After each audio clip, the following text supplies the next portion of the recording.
Okie dokie. We are in Bahar. We're in the 25th chapter of Bahar. And we are at verse 47. That book opened right to it. So would you like to read from 47 to the end of the chapter? So where is the end? And How far is that? 5 parts, like 8, 9 verses. Okay, why not? If the means of a sojourner who resides with you shall become sufficient, and your brother becomes impoverished with him, and he is sold to an alien who resides with you, this is too complicated already, or to an idol of the sojourner's family. After he has been sold, he shall have a redemption. One of his brothers shall redeem him, or his uncle or his cousin shall redeem him, or a relative from his family shall redeem him. Or if his own means become sufficient, he shall be redeemed. He shall make a reckoning with his purchaser from the year he was sold to him until the Jubilee year. The money of his purchase shall be divided by the number of years he shall be regarded with him like the years of a laborer. If there are yet many years, he shall repay his redemption accordingly from the money of his purchase. And if there are few years left until the Jubilee year, he shall reckon that with him. According to his years shall he repay his redemption. He shall be with him like a laborer hired by the year. He shall not subjugate him through hard labor in your sight. If he has not been redeemed by these means, then he shall go out in the Jubilee year, he and his children with him. For the children of Israel are servants to me. They are my servants, whom I have taken out of the land of Egypt. I am Hashem, your God. Okay, there's, as you said, a lot of detail that is unclear. Yes. In these first couple verses, even just to understand the scenario. Yeah. Okay. So my process when you have something like this is to read through the section, even if you don't have every detail clear, and sort of stake out your territory first. This is a process that is familiar from learning Gemara, because oftentimes in Gemara, your first responsibility when you're studying something is to identify what we would call a discussion. Sometimes it's called a sugya. So you're looking for a kind of basic element of Talmud, which would include most likely some kind of problem and then some kind of resolution. Sometimes, like in the Gemara, you'll have like an initial problem or maybe initial couple problems. And then you'll have a discussion about the resolution that itself could be broken down into smaller pieces. So you're like the first step is to just identify the sugya, the boundaries of the discussion that you're going to be focusing on. And the way you'd end up doing that is you'd sort of read through, you'd identify the question or the problem, and you start to look at how they're trying to resolve it. And then you get to a point where it looks like they're moving on to something else. And that would be your original like box of discussion that you're looking at. And then, and so when you're doing that, again, you're not necessarily working through everything yet. You're just reading it to find the parameters of the discussion. And then the next time you go through, you still may be trying to kind of mark things off, to still looking maybe for structure, because sometimes it's still not absolutely clear after one reading. Again, it might be that there are smaller pieces that you can break it up into and look at, and as you go through. So that, since that is a common way of studying Talmud, it ends up the way a lot of yeshiva are looking at study Torah. So if we're doing, hey, come in for 1 second. Just come in for 1 second. These are my grandchildren. Hello, grandchildren. Wow, This they're is getting Gabi. bigger and bigger. Yes. How are you guys? Good to see you. They have You to guys say okay? hello to grandpa. Yeah, you're good. All right, good. Okay. All right, people. Wow. They're all grown up. Bless. What happened to the little tiny, From a distance, they're still little. All perspective. yes, Okay, so if we do that, we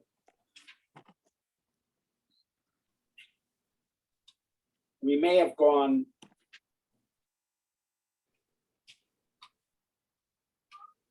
if I was doing this originally, not like we've been doing it. If I was doing this originally, I would start at the beginning of this Torah portion, and I would keep on reading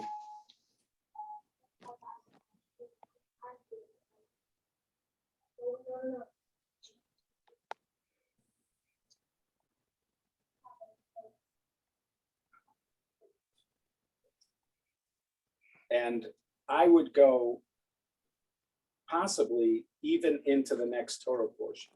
aha, In other words, because what I'm looking for are threads that seem related to each other. This is let's say in the first reading. So for instance, if I go back to the beginning of Bahar, which is the beginning of chapter 25, I get to Shemitah and Yovel, right? I have Shemitah and Yovel.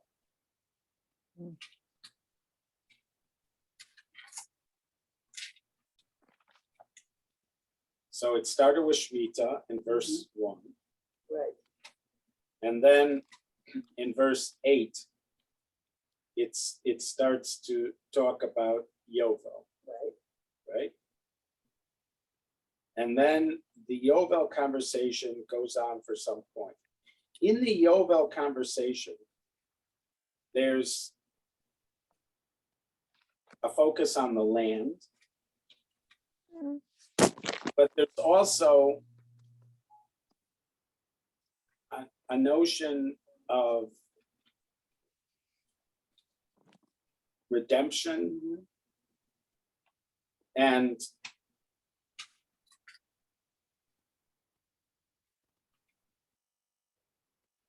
again, when I get to verse 25 and I start talking about a relative who had to sell his property and then get back his property, it's still talking about elements that were there in the Yovel conversation, right? And then, and that keeps on talking about it, and Yovel continues to come up, the notion of Jubilee.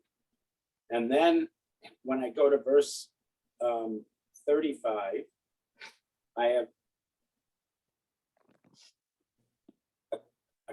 a continued conversation about somebody who's down on his luck or something. And in this case, he has to borrow money because he's down on his luck. And then in verse 39, I have a conversation if he's down on his luck and he's sold as a Jewish servant. And now I have the conversation if he's down on his luck, he seems to be sold for possibly to somebody else, to somebody who's not Jewish. But we'll see about that. So it seems like there's some kind of broad theme, or maybe several broad themes that are being treated here that connect each one of these episodes to Mostly each other, with sale and redemption. right? We happen to know also from earlier in the Torah, from Shemot, that even Shemitah, the first part, is connected to the subject of Jewish servants, because the initial sale of a Jewish servant is for 6 years, and he would go out at the Shemitah. And we also know that there is a kind of amnesty for loans.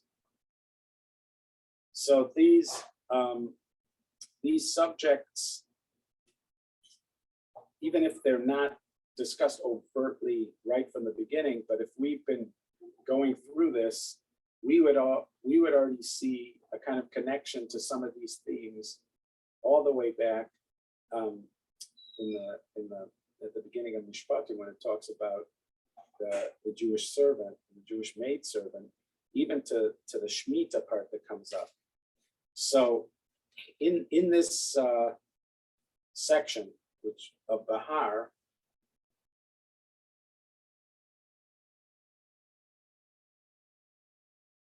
from the beginning to the end, and I would even suggest that it even goes further to the beginning of the next Torah portion, where it still talks about blessing of the land and not blessing of the land. I don't know, somebody could wonder. Part of it is this coming back to, I brought you out of Egypt. You know, that refrain, I brought you out of Egypt. Right. Right, so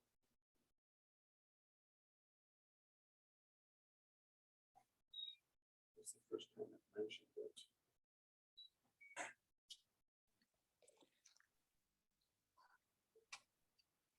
Yeah, 38. Verse 38, I took you out of Egypt, Right, I am- so, Oh, what were you looking for?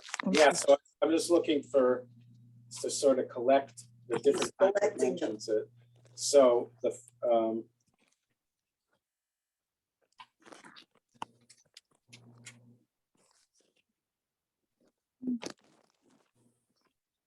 that the first time 38? It says it. Sure.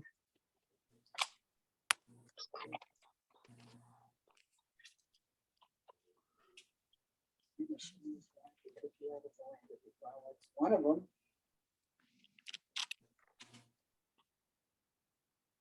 I don't know if it mentions it again before that in here.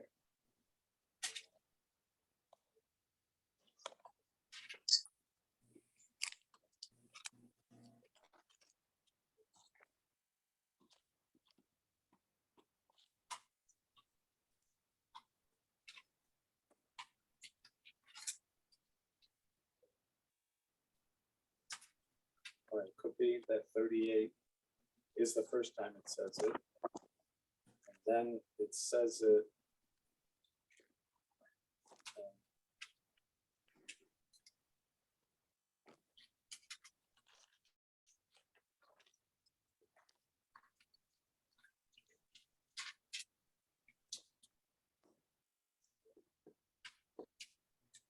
Yeah, 53.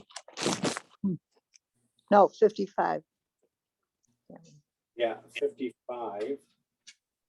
And then in Behukosai, it says it again in verse 13.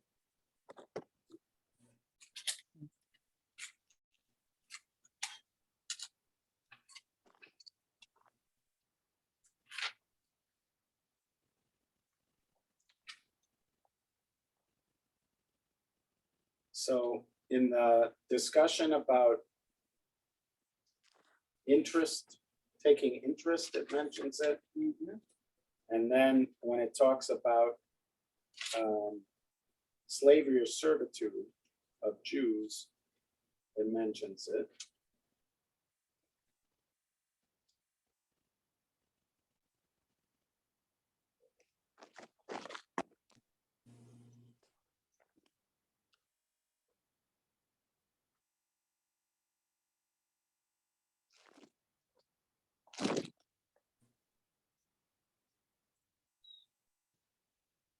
And then, yeah, it seems like when it's mentioning it there, again, he mentions servitude or slavery in that verse 13, which is the beginning of the Fukosai again. So there are slavery and the usury, where he mentions, I took you out of Egypt. Also, many times in this Bahar section, he makes reference to settling the land.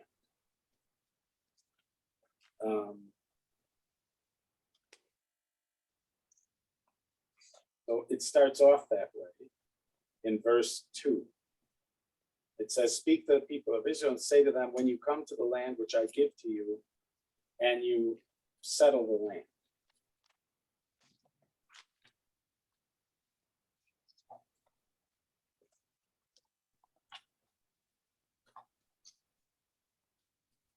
Or when you come to the land which I give to you, and the land, they translate as the land will rest, and there will be a Shabbat Hashem.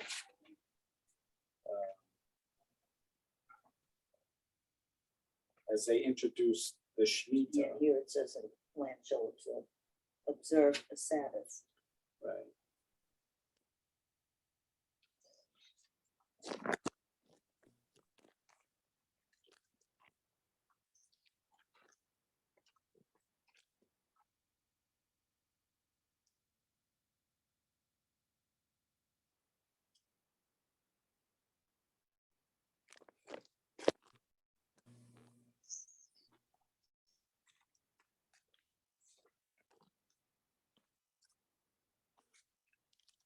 Yeah, so in verse 18, and you will dwell on the land securely. So if you do my statutes and my laws, and you keep my laws and you do them, then you will dwell in the land securely. And then again in verse 19, and you will dwell in the land securely.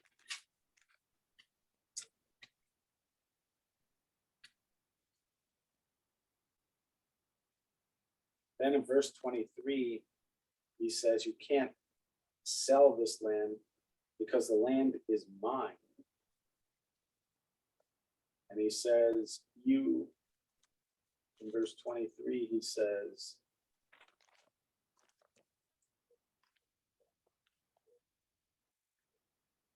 the land is mine. You are foreigners and resident aliens, as far as I'm concerned. That's how Ari Kaplan translates it. So he identifies the land as his, and we are residents in the land with God.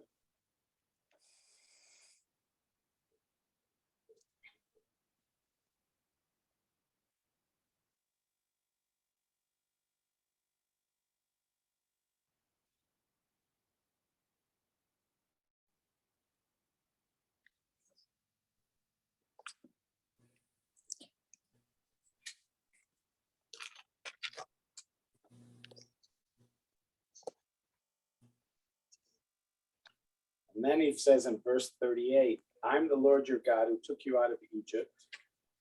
to give you the land of Canaan, to be a God for you, Back in Canaan. right? But he's saying, it's sort of funny, but again, he's identifying that he wants us to have the land. He's talking about us being in the land. He took us out of Egypt. Here, he's saying he took us out of Egypt to give us the land.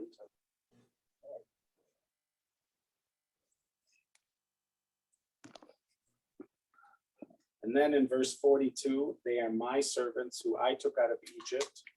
They can't be sold as servants. So, I mean, if we put this up on a board and talked about just the phrases here about why he took us out of Egypt,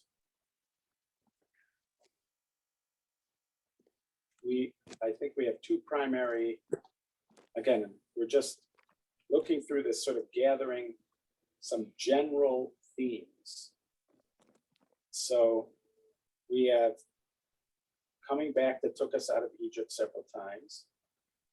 Sometimes he's emphasizing the business about slavery, and sometimes he's emphasizing the land. And we saw with both Shemitah and Yovel that they both have to do with the land, and they impact the laws of slavery.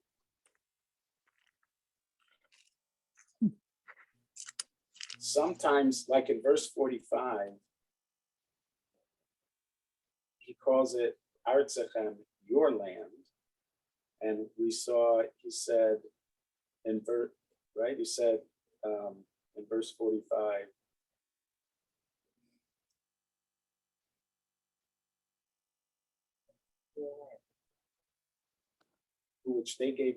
which they bore in your land. They will be for you an inheritance, but it calls it your land.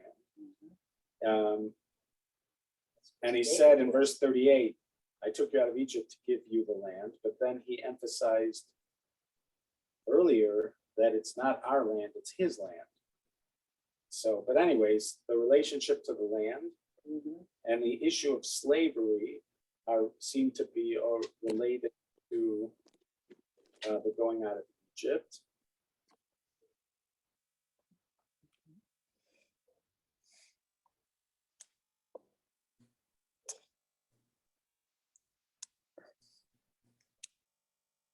And then verse 55, it seems to be about slavery again.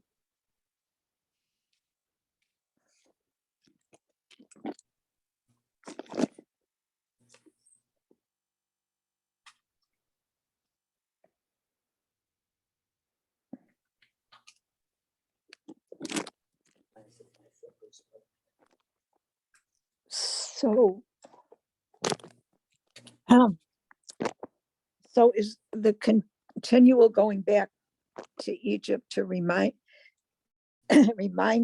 you of what it means to be a servant to Hashem, not a servant to anyone else. And, Right. and But and there's also, I took you out to give you the land. right. And then he calls it it's his land, because he said it was his land. Right. So the having the land, slavery, Egypt, and then obviously related to both the land and the slaves, we have the notion of redeemer, a redeemer, a goel, a redeemer. In this case, the redeemers are human beings, and sometimes they're redeeming people, and sometimes it sounded like they're redeeming the land, although Lois pointed out that when we talk about redeeming the land, it still might be returning the people to their land. So, because when what does it mean to redeem the land? It means bring it back to the family that had it, So all the while that you don't have your land, you could be said to be in some kind of need of redemption. And so in all these cases, it could be that the goel is, I think we said that based on that thing that Lois was saying, that the goel is somebody who's redeeming, who's bringing a person back to the state that they're supposed to be in. So that, what is the state we're supposed to be in? We're supposed to be on our land, and we're supposed to be free. Free and fruitful. Or no, we're supposed to be free. Now, at some point,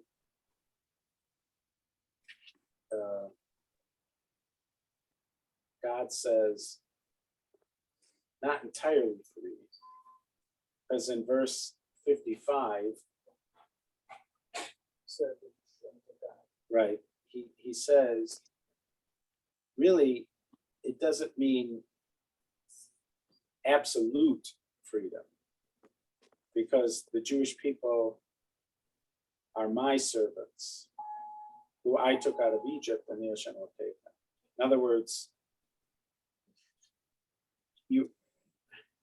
there are qualifiers here, just like we had the qualifier with the land, that it said that ultimately the land is mine, God is saying. And as far as I'm concerned, you're just dwelling on my land. And he's also saying It's something. like a long-term lease. Right, If we're on the land, on a piece of land, and we become impoverished and we have to sell that land, we need to get it back. And it's a big circle.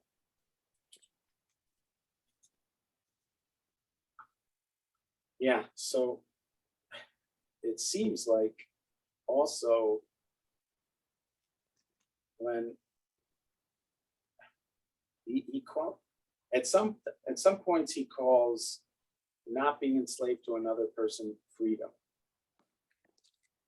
or redemption. We call it redemption. Because the person's redeemed.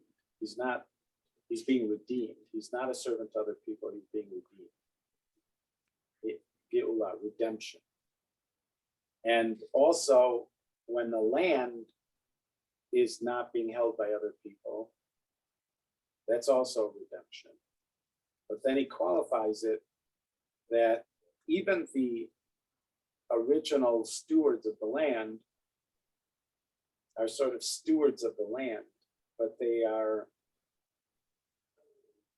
don't really own it. Even the first families, the ones who the land always returns to, they don't really own it either. God owns it. And when we talk about freedom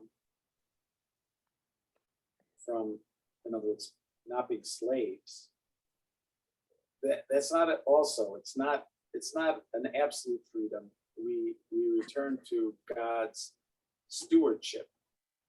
So the land belongs to God, and the Jewish people are stewards of God.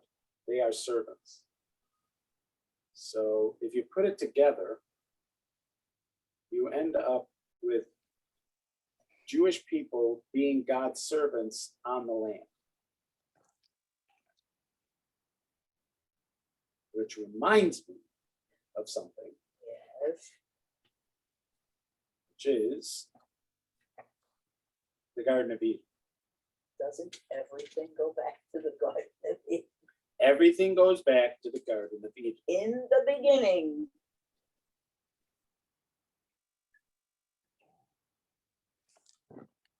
How So- so? Yeah.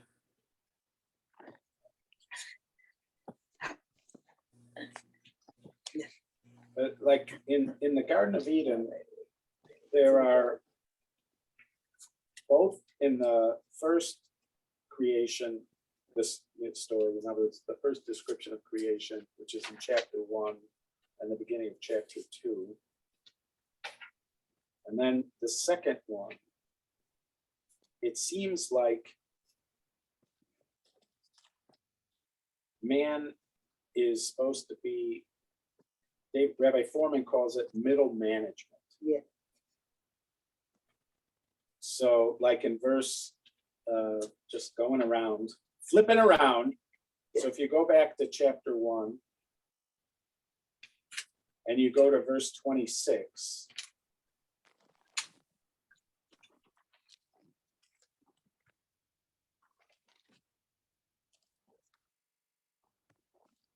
It says, and God said, let us make man in our image, Uradu, and they will prod.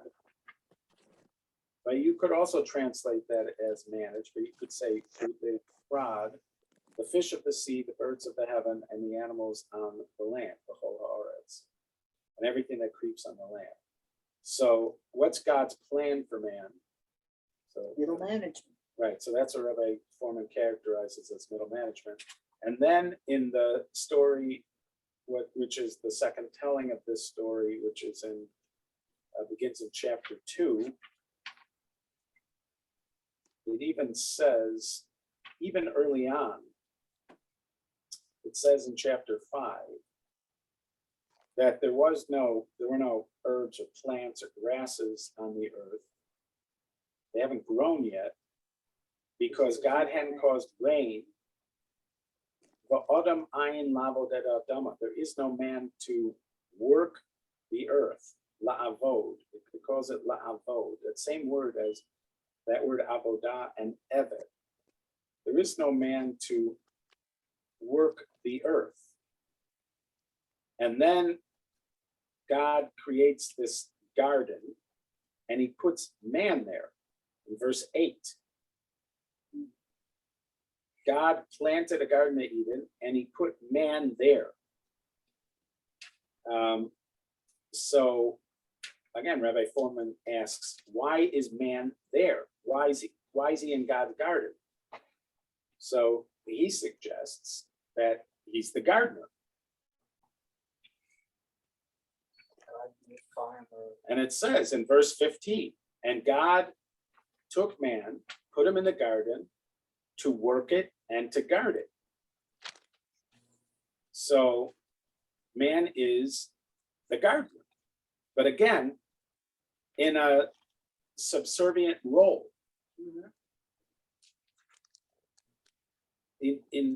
So if you put even you could put this all together to suggest God's created the earth or the garden. What's his plan for man? The plan for man is to work the earth or to work the garden. So man is God's servant for the land. And that's, you certainly could say that this is what a takeaway from the plan for the land of Israel. Absolutely. That it's God's land, and he put the Jewish people in there to work it. He put one Jewish person. Well, that was Adam. But now when he brings the Jewish people, because he makes the point that we're still his avadim. And so in these various, and again, there are particulars that we zero in on when we're looking over here. There are particular features of life in the land that God wants us to focus on in this chapter 25 in the Parsha Bahar and the beginning of the Bukosai. But they seem to be that he wants man to be on his land as his servant. So in Behar 23, when he says, the land shall not be sold in perpetuity, for the land is mine, for you are sojourners and residents with me. Now, if he's just giving these rules to the children of Israel and this land, does that mean that God has given up possession of the rest of the I mean, other lands, people can sell them all they want. They can switch and back and forth. Like the United Yes. States, we sold it to anybody. Yeah, that begs that question. What is the relationship of the land of Israel to the rest of the world? But I think somebody could find some edification by going back to the garden. What's the relationship of the Garden of Eden to the rest of the world? It's called God's garden. Man's expelled. Man's expelled from there. So Yes, but originally yes. man is supposed to be God's gardener in Garden of Eden. What would be with the rest of the land? So now God has kind of shrunk that to Canaan and the No, people of Israel. It's bigger. We don't. The Garden of Eden isn't the whole land. It's not the whole earth. And is it still there? I'm saying just even in the creation story, Oh, that's true. it's he planted a garden in Eden. That suggests it's a local special place. It's not the whole earth. But isn't that where man was going to reside? Wasn't that the Right. only place? That's not. It's. We don't know. We don't know. I mean, there's a specific place. It's not the whole earth because we know he gets expelled from there, and then there's lots of places to go after he's expelled. What would have happened had he not been expelled? Right. So there. What does it mean that he brings man there to work it and to guard it? It sounds like, again, we'd have to like. Obviously, there's different elements here that they're not the whole picture, but there's an element here that suggests that man is being brought to tend God's garden. Mhm. What would have been with the rest of the earth? It's Okay. not telling us. It did say earlier that he wants man to fill the whole earth. So how this works with filling the whole earth, I don't know. Right. But at least That's one true. of the threats is that man's being brought into the garden to work it and to guard it. Maybe that won't be all of man's responsibility. Maybe after he has children, some people will be working the garden and some people will be doing something else. Yeah, But man's got a job right away. And the job is to work the garden. It also doesn't The include garden, the could- fish of the sea right, or the birds of the heavens or the animals. but like in your house or my house, where a portion of our property is a garden. That's what this sounds like. That's what it sounds like. Yeah. Yes. And so you could have some parallel with that there's something about this land and he wants the Jewish people in his land. What is the nature of the Jewish people's relationship in the land? We're his servants. That's a thing that just seems parallel to me. We're supposed to be in a particular land serving God. Mhm. And we were, and that is a characterization of at least part of Adam's role in the, the creation stories, that he is, it may not be the entirety of his role, but it is a characterization of his role that he is going to be in the garden. He's going to be working it and guarding it. And so, again, it's a thread, and it can't be the whole thing, because earlier he said he wants man to manage the fish of the sea. There is no sea in the Garden of Eden. There are rivers, Right. but there's no sea. And there's no discussion of So obviously he's. fauna. There's flora. Yeah. But there's no discussion of fauna. Right. So managing the garden- animals, Yeah, the garden seems to just be a section. Right, not the whole thing. right. Is it possible? Is it possible that it's, why did God take the Jewish people out of Egypt? He took us out of Egypt to give us the land, and he took us out of Egypt to be Redeem his us from servants, slavery. but also to be his servants. Yes, that's a different kind of servitude. Right, but he says that they are my servants. So the parallel with the garden could be that if the Jewish people follow all the commandments, that it's a mini, this land will be a mini Garden of Eden. Or a maxi Garden of Eden. Or- I will say I mean- there are elements from the Garden of Eden that end up in the land, specifically in the Beit HaMikdash, in the Holy of Holies. You have the tree of life, Mhm. and you have the cherubs who are sort of watching over the tree of life.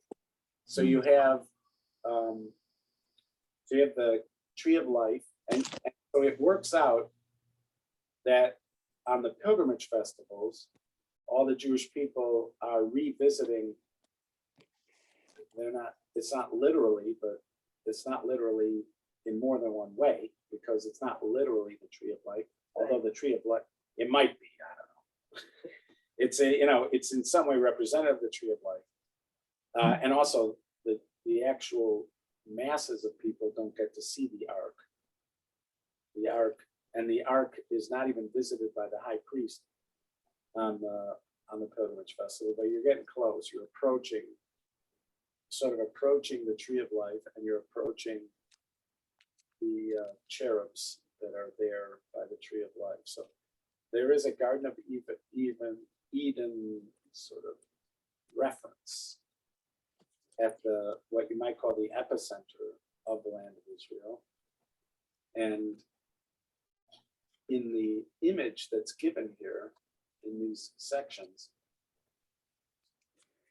you have a kind of parallel. What's also interesting is that there seems to be an assumption, because that would mean that when we're talking about redemption, if you keep these parallels for our purposes in mind, so when you talk about Geula, what is redemption? Redemption is returning us to the state where we're serving God in the land. So, which means there's going to be what we'll call little mini exiles. These are mini exiles. These are individuals who are experiencing what we'll call mini exiles. In some way, they are going back. They are having to leave their land, and then they go back to the land. So there's a kind of, the redemption is, keeping our parallels. It would be like if Adam gets to go back into the garden. And there's also a possibility that they're going back to Egypt, because it keeps on bringing up Egypt. In other words, they're going to be enslaved by others. We can't allow them to be enslaved by others, but they are. Yeah. Like in our case, they're somehow enslaved by others. We're not sure who these others are, but we're not supposed to allow it. But they are, at least temporarily, being enslaved by others. So you have, in a certain way, going back to Egypt and being kicked out of the garden. Mm. These are images that seem to come up. Again, they don't have to be exactly parallel. There's no reason why Right. these things have to be exactly parallel, but They're similar. they share. There's something very similar. It doesn't actually while he specifically mentions Egypt, he does not specifically mention anything about the garden. Isn't there a implied kind of miracle God is going to perform by giving you 3 years of crops from what? I mean, There's tremendous, yes, he says that there's going to be, yeah, it is. That in order for, if you lay the land fallow, also, how does laying the land fallow fit into a Garden of Eden metaphor? Every time you're in the garden, you're going to have to, at some point, every once in a while, you're going to let the land lay fallow, and you're going to rely on the blessings of the land, and then you're going to start over. This cycle. So the cycle is you work the land, but then there's a period of time where you don't work the land. And you just have to rely on the blessings of God. Then you go back to working the land. well, that's seventh day. I mean, That's like God how- rested from doing everything, and now you're gonna have the Right. seventh year, the seventh. It's Right. all the same series Right, of so it's numbers. Shabbos. Even in the garden, there's Right. Shabbos. Yeah. Even in the garden, there's Shabbos. So. Yeah, so what is Shabbos? If 6 days a week you're an Eved, you're still an Eved on Shabbos? No, not necessarily. No. Yeah, what does that have to do with our servitude? All right, so those are some of the topics that come up by taking a bird's eye view of the parsha. And then now we'll eventually come back to talking about the specifics here. Somehow, a Jewish person has ended up in the hands of Gentiles in the land of Israel, Mhm. which means that, That's the ultimate degradation. is Right, how it's so- described. right, so now you have to get him out of that situation, but you're not getting him out of the situation just by killing the Gentiles. No, You're not getting him out of the situation just by sending police to the Gentiles and say, let the guy go. You're not doing that either. You are going to compensate the Gentiles. yeah, They're going to be his compensated. kinsmen have to come in. Right, but I'm saying we're assuming these are Gentiles, possibly even idolaters, that have this guy, and we're also assuming he's in the land of Israel. And yet they're not saying the resolution is to kill him. They're saying that the resolution is to pay them off. Mhm. But somehow, when the Yovel comes, he's going free. Yeah. And you're not paying him anymore. So somehow there is some degree of control over these Gentiles. All right, we have to see more about that. All righty. Are we done? Is that Thank final? you.